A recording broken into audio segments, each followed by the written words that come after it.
करते हैं बात आईसीसी चैंपियंस ट्रॉफी से जुड़ी करते हैं, जिसकी शुरुआत 19 फरवरी से हो रही है और इसकी मेजबानी पाकिस्तान करेगा। लेकिन भारतीय अंपायर को इससे दिक्कत है और उन्होंने पाकिस्तान जाने से इनकार कर दिया है। पूरा मामला इस रिपोर्ट के जरिए समझिए।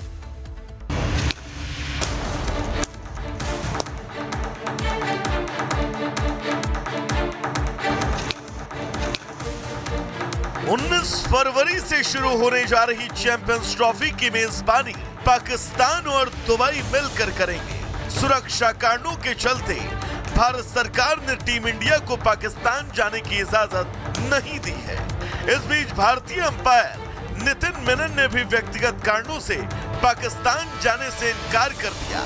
दरअसल आईसीसी चैंपियंस ट्रॉफी के लिए अंपायरों की लिस्ट में नितिन मेनन का नाम था, लेकिन इस भारतीय अंपायर ने पाकिस्तान नहीं जाने का फैसला किया।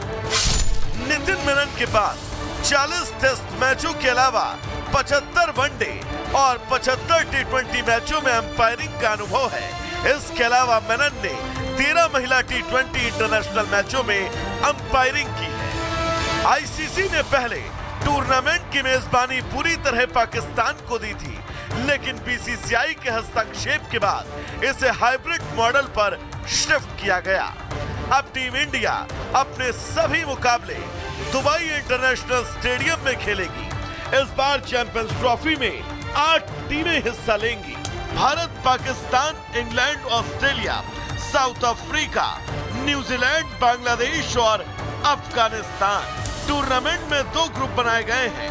Group A Bharat, Pakistan, New Zealand, Bangladesh और group B South Africa, Australia, Afghanistan और इंग्लैंड। केवल भारत से भिड़ने वाली टीमें ही दुबई में खेलेंगी, बाकी दूसरे मुकाबले पाकिस्तान में ही होंगे।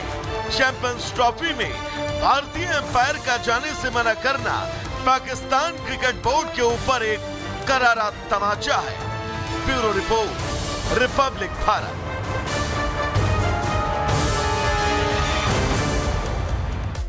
कश्मीर से 370 हटाए जाने का दर्द पाकिस्तान को रह रह करके होता रहता है, लेकिन वो इसे बयां नहीं कर पाता है, बल्कि किसी खास मंच, खास मौके का इंतजार करता है। अब ऐसे ही बुधवार को कश्मीर एकजुटता दिवस के नाम पर पाकिस्तान ने खूब जहर उगला। इस रिपोर्ट में देखें।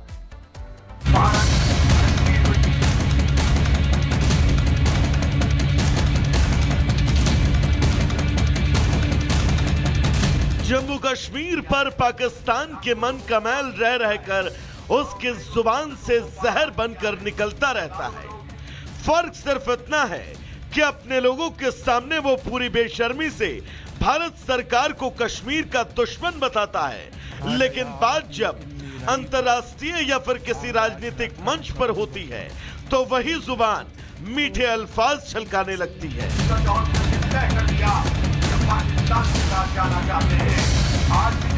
अब आप इन 2 तस्वीरों को देखिए। दोनों तस्वीरें एक ही दिन की।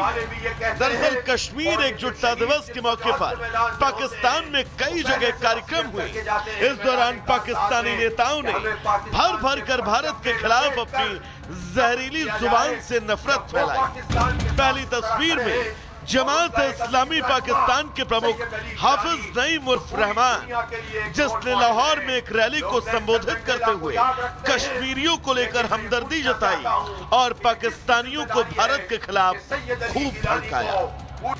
ये पाकिस्तान की तकमील का मुकदमा है और उसका अधूरा एजेंडा है। इस वक्त भारत कश्मीर में जो कुछ कर रहा है, 1 लाख से ज्यादा लोगों को उसने शहीद किया है, लाखों लोगों को माजूर किया है, माओ बहनों की इज्जतों को पामाल किया है। हजारों लोग इस वक्त भी जेलों में मौजूद हैं। कश्मीर की हुर्रियत के बड़े बड़े रहनुमा इस वक्त जेलों में मौजूद हैं। कितनी जमातें हैं जिनको उसने बैन किया हुआ है। तो सुना आपने, खुले मंच पर जनता के मन जहर भरना हो तो पाकिस्तान के झूठ का दायरा कितना बड़ा हो जाता है और जुबान कितनी कड़वी। लेकिन यही बातें जब किसी सम्मानित मंच से बोलनी होती हैं, तो पाकिस्तान की जुबान से बातचीत के रास्ते हल निकालने और संवाद शुरू करने जैसी बातें होने लगती हैं। पाकिस्तान का दोहरा चरित्र न जाने कितनी ही बार दुनिया के सामने आ चुका है। कश्मीरियों का भला चाहने वाले पाकिस्तान से जब आतंकवाद के खिलाफ दो शब्द कहने को बोला जाए तो उसकी जुबान पर ताला लग जाता है, जबकि यही आतंकवाद न जाने कितने बेगुनाह कश्मीरियों के खून से रंगा हुआ है। यही वजह है कि अब जब कश्मीर चैन की सांस ले रहा है तो पाकिस्तान के आतंकी आकाओं को बुरा लग रहा है। Bureau report, Republic Bharat. और चलिए अब आगे बढ़ते हैं। तिरुमाला तिरुपति देवस्थानम ने मंदिर संचालन के बीच एक अहम फैसला लिया है। दरअसल देवस्थानम में काम कर रहे 18 गैर हिंदू कर्मचारियों को काम से हटाने का पूरा रोड मैप तैयार कर लिया गया है। क्या है ये प्लान, क्या है ये रोड मैप, फैसला क्यों लिया जा रहा है, रिपोर्ट के जरिए देखिए।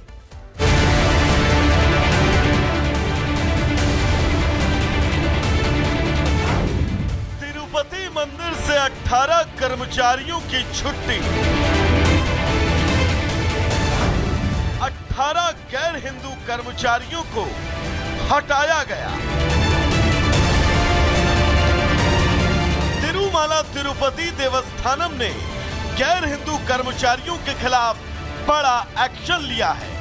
18 कर्मचारियों को हटाए जाने की तैयारी है, क्योंकि ये लोग मंदिर में कार्यरत होते हुए दूसरे धर्मों की परंपराओं का पालन कर रहे थे। टीटीडी के चेयरमैन बीआर नायडू के दिशा निर्देशों पर और भगवान वेंकटेश्वर की पवित्रता का ख्याल रखते हुए ये कदम उठाया गया है।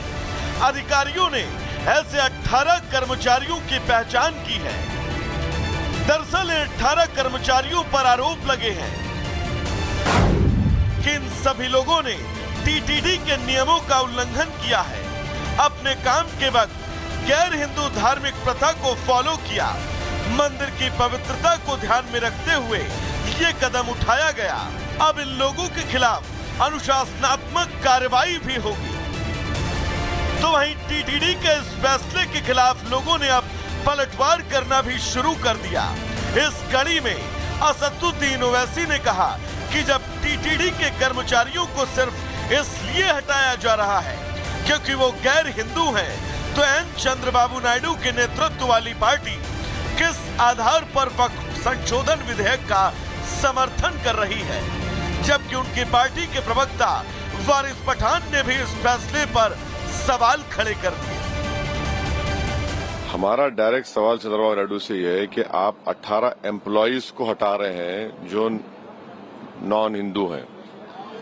फिर वो ये जो प्रपोज वक्फ बिल है जो ज्वाइंट वर्किंग कमेटी में आया, तेलुगु देशम ने क्यों बीजेपी का अमेंडमेंट का साथ दिया जिसमें कहा जा रहा है कि स्टेट मुस्लिम वक्फ बोर्ड्स में वहां पर मिनिमम 2 नॉन मुस्लिम रह सकते हैं। देखिए, पवित्रता का सवाल है। अच्छी बात है आपने जो 18 लोगों को निकाला, वो नॉन प्रैक्टिसिंग हिंदूज थे, आपने उनको निकाल दिया, वो आपका लुकआउट। लेकिन वहीं पर जब वक्फ अमेंडमेंट बिल ये लोगों ने इंट्रोड्यूस किया है ना, उसके अंदर क्या बताया है कि वक्फ के मैटर में 2 नॉन मुस्लिम आएंगे, सरकार की तरफ से वहां रहेंगे।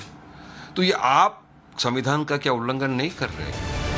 ओवैसी ने इस मुद्दे को बैसाखी बनाकर वक्फ बोर्ड में संशोधन की चर्चाओं पर हमला बोला, लेकिन तिरुमाला तिरुपति देवस्थानम की मंशा एकदम शीशे की तरह साफ है कि यहाँ पर आने वाले भक्तों की पवित्रता से किसी भी तरह का खिलवाड़ न किया जाए, और इसी को ध्यान में रखते हुए देवस्थानम की तरफ से ये फैसला लिया गया।